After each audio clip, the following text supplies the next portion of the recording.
Loiter munitions అంటామండి. అంటే చాలా ప్రిసైజ్ గా అటాక్ చేస్తాయి అవి. ఆ చాలా ప్రిసైజ్ చేసే వాటితోనే మనం టార్గెట్ చేయడం జరిగింది.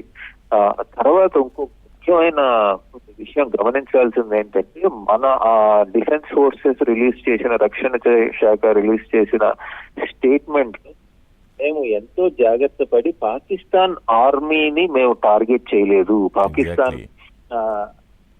మిలిటరీ స్థావరాలని మేము టార్గెట్ చేయలేదు అంటే, ఇప్పుడు మీరు అది చదివితే ఇది చాలా జాగ్రత్తగా గమనించాలండి.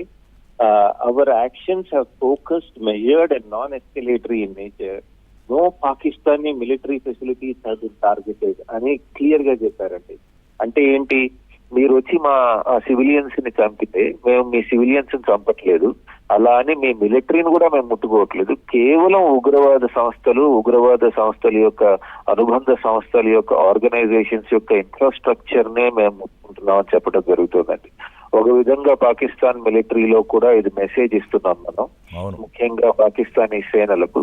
మీ మిలిటరీ లీడర్షిప్ తో మాకు ప్రాబ్లం ఉండొచ్చు, కానీ మిమ్మల్ని ఇంతవరకు వదిలేస్తున్నాం నేను. మీరు కనుక వచ్చి మా సేనల్ని ముట్టుకుంటే మేము ఇంకా మిమ్మల్ని వదలము అని. అంటే ఇంత జాగ్రత్తగా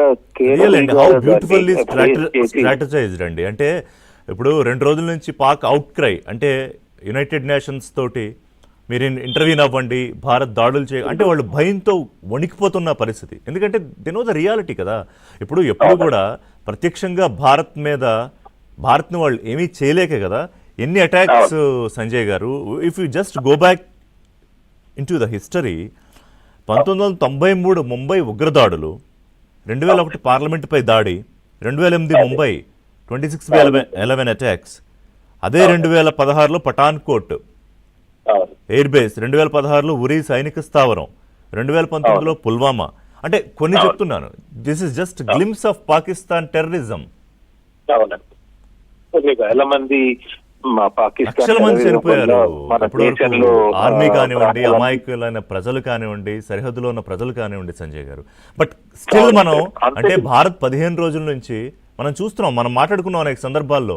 ఆ బాధిత కుటుంబాల వాళ్ళు కూడా అంటే మాకు వాళ్ళ తలలు కావాలి అనేంత స్థాయిలో ఒక బాధతో, నిజంగా ఇట్స్ నాట్ ఫార్మ్లీ తీసుకురావాలని కాదు, ఆ స్థాయిలో ఉండాలి అనేది. కానీ అయినా మనం తొందరపడలేదు.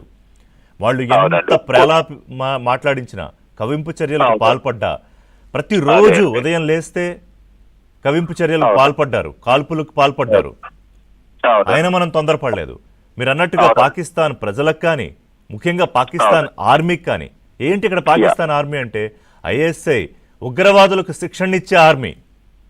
You have to understand this Sanjay గారు. అవునండి.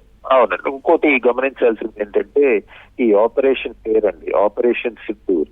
అంటే కొత్తగా పెళ్లి అయ్యి పెహల్గామ్ లో హనీమూన్ చేసుకోవడానికి వెళ్లిన నవవధువుల జీవితాల్ని దుర్మార్గంగా అంతం చేసిన ఉగ్రవాద చర్యకు ప్రతిష్కారంగా మనం ఈ రోజు ఆపరేషన్ సింధూర్ అని పెట్టడం జరిగిందండి. అంటే ఎవరైతే అంత పెద్ద ఎత్తున వాళ్ళ జీవితాలు చిన్నభిన్నమయ్యాయో వాళ్ళకి ఈ ఆపరేషన్ సింధూర్ ద్వారా మనం నివాళి అర్పించడం జరుగుతుందండి. అది కూడా చాలా సింబాలిక్ గా పెట్టారండి. సో మనం ఈ ఆపరేషన్ సింధూర్ కనుక తీసుకుంటే, it has both symbolic meaning, also real targeting of Pakistani terrorist infrastructure.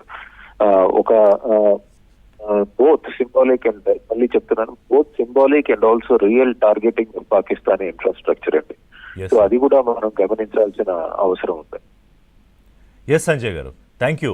మళ్ళీ కాసేపట్లో మీతో మాట్లాడతా ఇంకా మిగిలిన డీటెయిల్స్ డిస్కస్ చేద్దాం. సో సంజయ్ గారు చెప్పినట్టుగా మనం పాకిస్తాన్ ఆర్మీని అటాక్ చేయలేదు, పాకిస్తాన్ ఆర్మీ లక్ష్యంగా దాడులు చేయలేదు.